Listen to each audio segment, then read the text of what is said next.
على سلامة العظيم الشعب الطيب بمناسبة رجوع جلالة الملك محمد السادس بالسلامة لأرض الوطن. تحياتي لكم جميعا ولجلالة الملك. مليون الحمد لله على سلامة جلالة الملك محمد لعودته الميمونة إلى أرض المغرب الحبيب.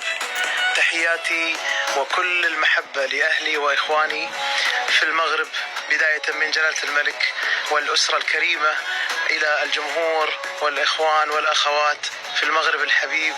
دام الله دياركم عامرة دائما وزين الله داركم دائما. حبيت أني أهنيه بعودته بالسلامة إلى بلاده وإلى شعبه الحبيب، وهو ملك القلوب وحبيب القلوب.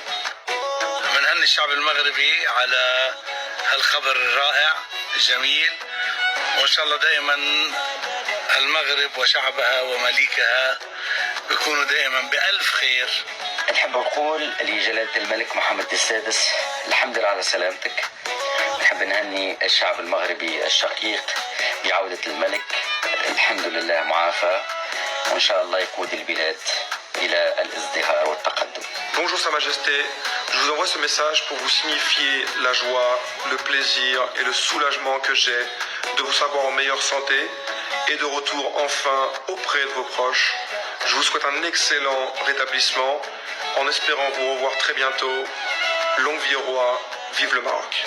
ألف ألف ألف حمد لله على سلامة جلالة الملك محمد السادس، ربي يحميه ويحفظه ويطول عمره.